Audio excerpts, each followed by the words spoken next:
Fantastic. So, John, how are you today? I'm fine. Just had a good cup of tea. I'm all ready to go. They got me, they got me working hard today. Actually, they got me working hard all week, which is great. So Fantastic. lots of Fantastic. interviews. All good here, John. So, John, a real pleasure to have you today, and an honor for me to have you on this interview.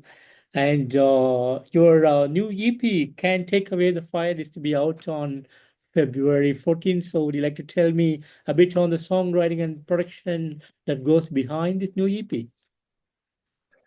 Yeah, we just had we're like buried in songs, and we had these great songs, and it was, you know, what are we going to do? Like wait another 12, 18 months and use these? We keep writing. So, when you're prolific like that, you want to, you want to put them out. You want people to hear them. I don't want to have a stockpile of, which even right now is probably around about 40 songs, which are great, and still be writing because every day I pick up a guitar and I'm writing stuff and the guys are writing stuff and it's that's our creative impulse and it's one of the main drivers. It's what we do. So we figured let's pick five of these songs that weren't on the last album and needed a bit more work and we put them together. And I always feel with an EP you can maybe play around a little more. The album format, we've pretty much got it sorted. So it's like a 10 song, 40-minute, break your face. That's what we want to do. On this one, there's you've got Can't Take Away the Fire, which is more of an anthemic. You know, the idea was we need another song for opening the set. What would be a cool this would work great. This would because when it's too frenetic for your first song, the sound man has a lot of problem. But when everything comes in one, two, three, and it's in a more manageable tempo, they can get it together.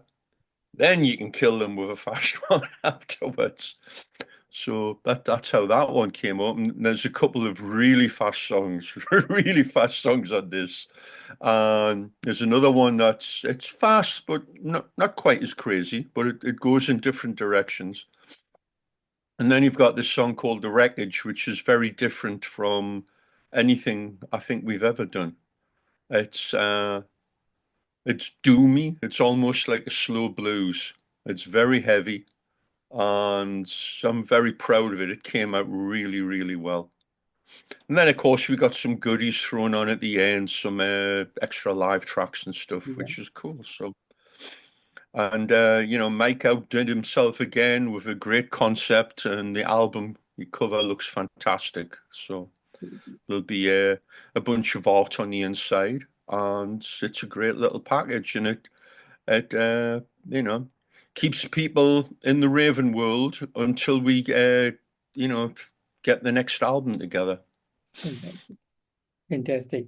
And had the pleasure to listen to this EP and like totally mind blowing. Like you guys always do, this album, this EP is again a mind blowing album, and the live tracks that you have also put on the end of the last three songs of the album, the live tracks. That's cool. Something some of the songs goes way back to the 80s and the 90s. Sounds awesome in that. So thank you Yeah, so it's a much for nice little choosing it. selection because you know initially at least this was all designed as a 50th anniversary thing, and we've slid into 25, but it's it's close enough. Fantastic, fantastic. And are you planning to come up with any music video for any of the song in the CP? There's a lyric video for Can't Take Away the Fire coming out tomorrow. Fantastic. That'll be out tomorrow. So at the moment we're all busy doing other stuff, so I'm not sure, but I wouldn't say no. Let's see how it goes with that as far as doing a video, because Mike's in Texas, Mark's uh, up the road in Florida, I'm down the road in Florida, and most of the time I'm over in the UK and stuff. So we'll see what we can do. Interesting. But it's it's a nice concept. It's a limited to make it more special. I think there's only 1,000 copies going out, and they're selling very well. We've got them. There's an online link there. If you go to you look it up. It's on the press release, the Raven Yeah. store, and that'll be there. And they have some sort of package with a patch or printed underwear or something. I don't know, something daft. Beautiful. Beautiful. And with 50 years of existence and your 50 and an EP that goes for the 50th anniversary. So do you guys have some special plans on the day of the release? Somewhat, sorry. Do you have guys have some special plans on the day of the release for the Uh, CD? Not specifically. It's just it's great to put out music relatively quick these days. You remember back in the Cretaceous era back in the 70s and that bands would put out 2 albums a year Hmm. and have a brutal touring schedule. And now, because obviously, our audience has become more selective in the heavy metal world. People will put out an album and try to tour it to death for 2, 3, 4, 5, how many years, And that's always frustrated us that usually the business model has reduced the amount of stuff we've put out. So it's great to have the album All Hell's Breaking Loose, which came out in, geez, 2023. So we've got this coming out under 18 months, which is good. It's because when Mark had his accident, of course we had a few years off, and then we did Walk Through Fire, and then it was about 5 years until Extermination, and then it was about 5 years, but then we cut it down with a live album, we cut it down with All Hell's Breaking Loose, and you know, we're getting to where we want, which is roughly that 18-month thing. That gives people enough time to get the album, digest it, like it, and then want more. Because I firmly believe, as a fan myself, if a band brings out an album and you love it, if they brought one out 6 months later, you would want to buy it too, because that's your band. That's your lifeblood, the music. You want to hear the music. So we are working hard to bring as much Raven music out as we can. That's awesome. Awesome, John. And with 50 years of Raven, would you guys plan something like a worldwide touring in 2025? Well, the 50th anniversary was 24, Yeah. and we did a world tour. We started in, I believe it was February, March Mm. in the UK. We toured there. We did a full US tour in we had to be end of March, April, May. We did that. We then did uh, a European tour. We went over to Europe. We did that. We did Scandinavia. And then we went to Singapore for the first time. We went to Australia and we went to Japan. So we did about 80 shows. Mm. And, that was a cool set. We mixed it up. We were playing Inquisitor, which is like one of the first songs we ever wrote or recorded. So that was like a throwback to the anniversary thing from the beginning. And of course, songs in the set right through to the All Hell's Breaking Loose songs. And when we go out this year, which is looking more and more to it'll be the second half of the year. Mike's building his new studio as he's moved. And, you know, Mark's got some health issues. He's getting taken care of. It's residual stuff from his old accident. His ankles are all messed up. He has to get that taken care of. And so we'll be writing, and hopefully we have a festival in Houston, Hell's Heroes, on March 20th. So since that's in Texas, we'll probably get together at Mike's and do some more pre-production and throwing some ideas around. Lots of good ideas, lots of cool ideas. Looking forward to that. And Yeah. then we're already booking dates for Europe for September. So at some point before that or after that, we'd be looking to do some US dates in, a more sensible form. Let's get out there and kick some ass. And I'm guessing tail end of the year, beginning of next year, record the new album and start the whole ball rolling again from there. Fantastic. Oh, and I remember we also toured South America last year as well. We did like 10 hell dates. Wake Mm. up at 6 o'clock, go to the airport, fly to the venue, do the gig, sleep 3 hours, go to the airport. That's going to be real. Should be real hectic for you guys to do Oh, that. that was pretty hectic. Yeah, that was way too hectic. We'll not be doing that for a while. Fantastic, fantastic. And although Raven was started back in 1974, the debut album came out in 81. So looking back through the years, so how do you feel about the long journey and decades that you have come traveled so far?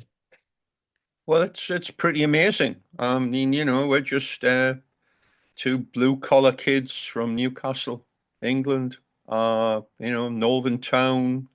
Everyone that was there either, worked in a factory or was worked on the building sites or whatever. I didn't know anyone who had money, put it that way, in my school. Nobody.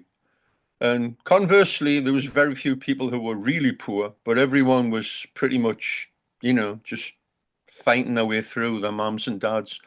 And the only people that ever really amounted to anything were the people who played soccer or played music. And we weren't too good at soccer, so we played music, and that's how we moved forward. But it's a very improbable, as most of these stories are, that we've done what we've done. So we're very proud of where we come from and what we've done. But there's always an eye to the future. Our best work is ahead of us, which is a great place to be. We're a band that's as ancient as us, because the majority of bands that are at our stage in their career are resting on their laurels. They're playing the greatest hits. They don't have any new music, or they have no interest in doing new music. Yeah. And we're exactly the opposite. We're writing great material. We're having fun doing it. We're playing live, more energy than ever before, having more fun doing it than ever before. So it's a great place to be. We're very happy, but we're hungry. We're still hungry, which again is unusual. It's fantastic. And I know there has been a lot of crazy moments over the years. There's numerous to talk about, but is there something special that is always on your mind that you want to share with me today? Anything special? Oh dear. Uh, well, I am looking at the possibility of doing a box set for the All for One album, uh, and possibly Wiped Out. I don't have a lot of material for Wiped Out, but All for One, we have a bunch of live stuff. We have some demos, and I think it would be a nice package. So. And that there's timing involved in that. We have to make sure that comes out where it's got nothing to do with the new stuff. Mm. But the Rock Until You Drop box set it came together really well, and I'd like to, you know, give the same treatment to the next couple of albums. So that's a little project I've got on the boil. I'm going through lots and lots of old cassette tapes Yeah. and trying to figure out what's listenable and what's not, because half these bootlegs sound like they were recorded underwater at about 1,000 yards from the band. So unfortunately, not very usable. But we'll see. You never know. You never know what you find. So Absolutely, going absolutely. through that. And John, finally, any message that you have for the Raven fans around the world? Uh, we thank you. We thank you so much for your support. Uh, Without you guys, we couldn't do this. Absolutely not. We've got the best fans in the world, and they're knowledgeable, they're critical in the right way, and they're appreciative, and they know we're real, and we know they're real. So it's a great relationship we have with our fans, and that's why we're putting this out. This is like a special goodie for them, and I think they're going to like it immensely. Uh, I put it on and I was like, whoa! There's a track called Black and Blue. It's going to blow Yeah. your face off. Fantastic, John. Fantastic. And John, I want to thank you so much for giving me today this wonderful opportunity to have you on this interview. And thank you so much for Can't Take Away the Fire EP that is going to be out on Feb 14. Like I said earlier, fantastic work and a nice thing that you are giving for the 50th anniversary for the fans around the world. Thanks for the awesomeness. And thank you for decades of giving awesome heavy metal music for the metal fraternity around the world. Thank you so much for all that you have done. And looking for more great years of great, awesome Raven music from you guys. And I wish you all the best. Thank you so much, Keith. You take care, man. You too. Hope to Take see care. you on the road soon. I want to see you Cheers. again real soon, John. Take You care got it, and man. have a good day. Bye bye.